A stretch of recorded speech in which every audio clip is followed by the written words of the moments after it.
BARR is at a really interesting place in their evidence journey.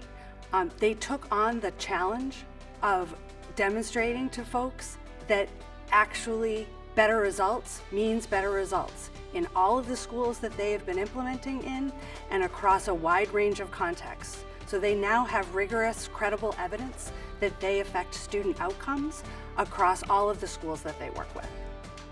So I developed the BARR model when I was a high school counselor because I had really strong beliefs that the students were incredibly talented and so was the staff. So my colleagues were amazing, students were talented, and yet we went 5 years running with half the kids failing a class. So I kept going, it can't be who I'm working with, and it can't be the students, it has to be the system. So we need to do something to adjust the system to realize both the students' abilities and the talent of the staff.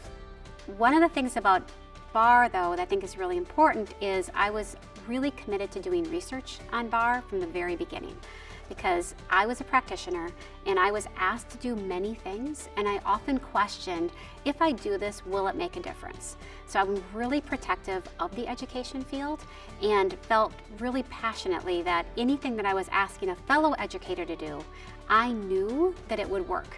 So from the very first year of implementing BARR, we always had an external evaluator come in, so they were able to assess what were the impacts.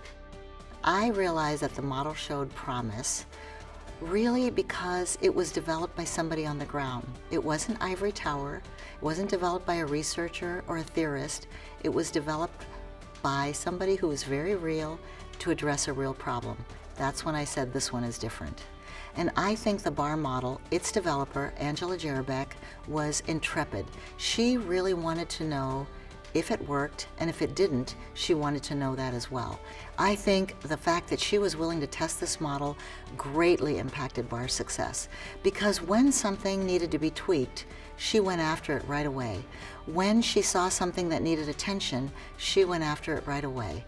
And I think the BARR model over time has developed in a way that is really responsive to the real-world problems that students and teachers face.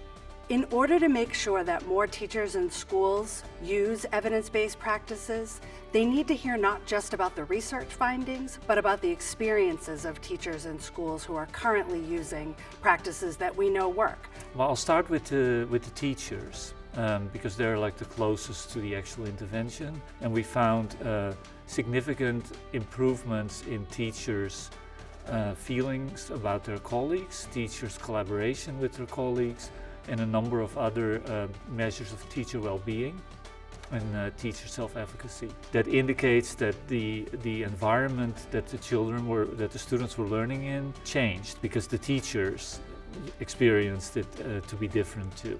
And the teachers also changed their perceptions of their students. No failures, a significant reduction in failures. And those reductions were greatest among students who traditionally were more likely to fail. It's relatively easy to have a successful program in 1 or 2 schools. It's very challenging to take that success and replicate it, first of all, so find 2 other schools and get the same results.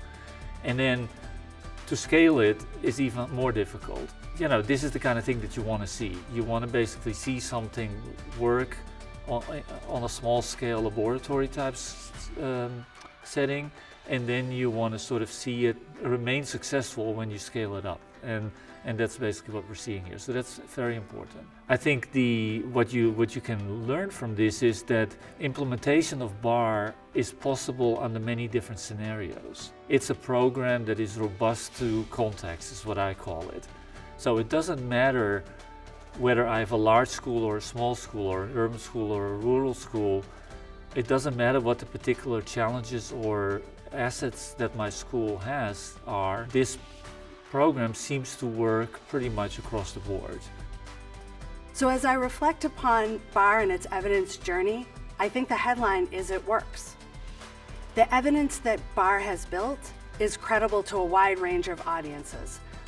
Researchers, practitioners, policymakers. It's the type of evidence that they can all rely on in which to make good decisions about what to bring to kids to improve outcomes.